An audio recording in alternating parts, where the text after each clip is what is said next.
Hello, critter protectors. Mr. Jim here, and welcome to Kids Animal Stories, a place where there's always a mystery and adventure around every single corner. If you love critters of all shapes and sizes, I need you on our Critter Protector team.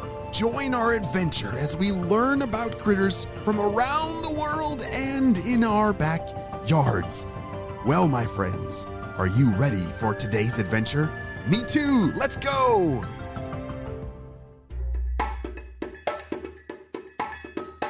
On the last episode, our friend Quillium, the four-toed hedgehog, was on a long journey. And he had just heard a sound that he had never heard before. Not like the scary sound he heard when that laughing hyena tried to eat him, but this was a new sound. A sound of a very fast rushing river. Quillium had set out on this long foraging adventure, but this adventure was taking a lot longer than he had planned, and now he had to deal with this very large obstacle, a river. Oh man, what am I gonna do? I've never crossed something like this before, let alone something this wet. Just as Quillium finished his nervous thought, he heard a very sinister sound. "You don't say," the voice said.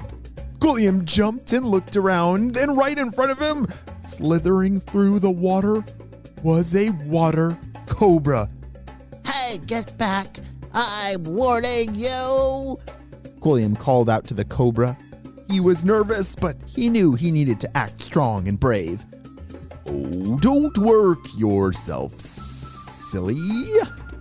I know better than to feast on critters like you," the snake replied.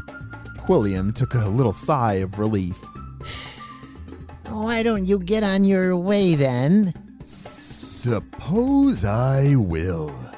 You should probably swim across now. Water gets a bit crowded as day breaks, if you know what I mean." The snake slithered away, leaving Quillium puzzled. Swim? Me? Quillium had never tried swimming. He just assumed he didn't know how, but maybe, just maybe, he could actually do it.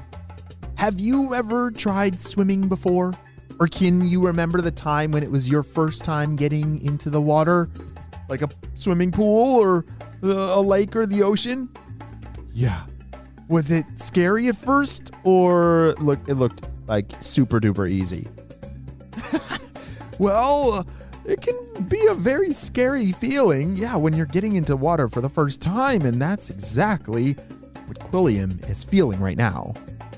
But he wasn't going to let that stop him, so he took a deep breath and decided to give it a try. Jump, splash!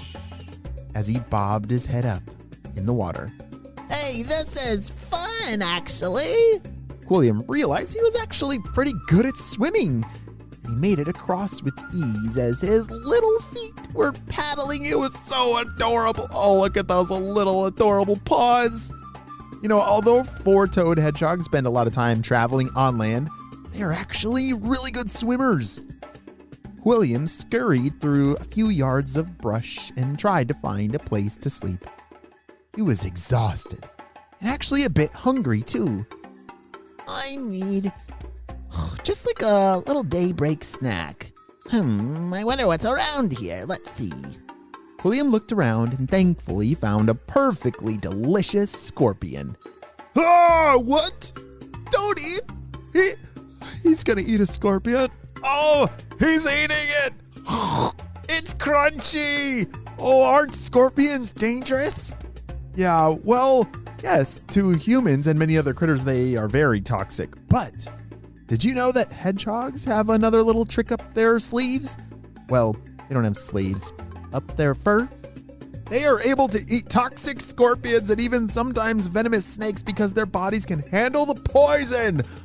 Wow, that's incredible. Did you know that about hedgehogs?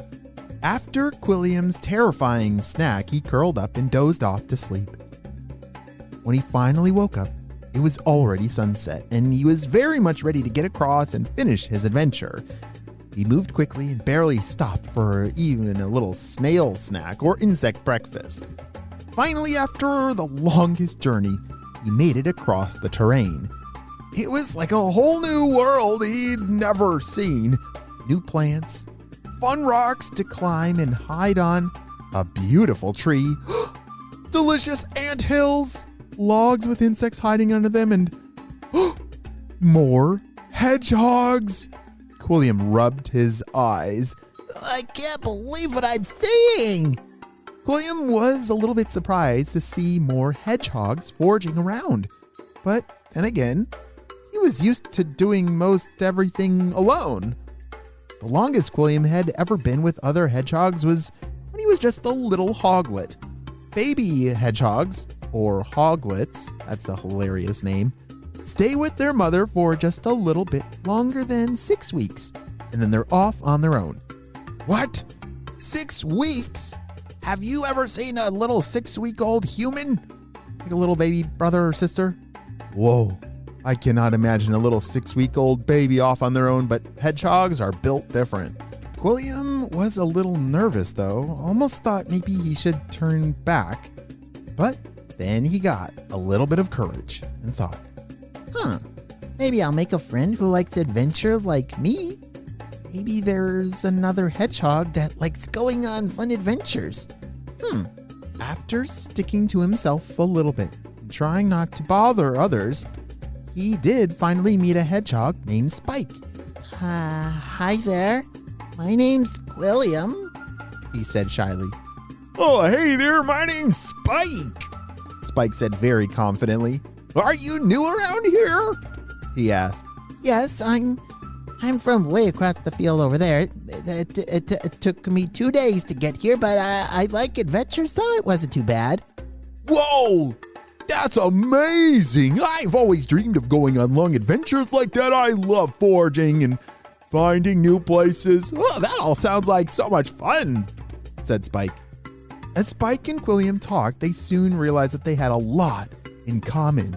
Spike loved almost everything that Quilliam did, and it was like they were destined to be best friends. Soon they were planning their first big adventure together. When Quilliam thought back to his past few nights, he couldn't help but laugh at himself a little bit. From thinking he would make it so far in one night, to learning from a water cobra that he could actually swim, to finding a new friend even when he wasn't expecting it, he would have never guessed this is where he'd end up. But he was excited to see what the next adventures would hold. The end. We'll be right back after a brief word from our sponsor.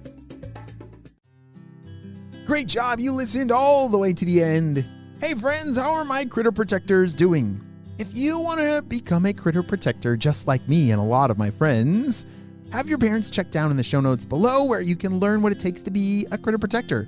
It really just means we love protecting and learning about animals and critters of all shapes and sizes, both in our backyards and around the world, and we need your help in protecting them. Well, friends, I hope you have a super duper day, and I will see you on our next adventure. Bye!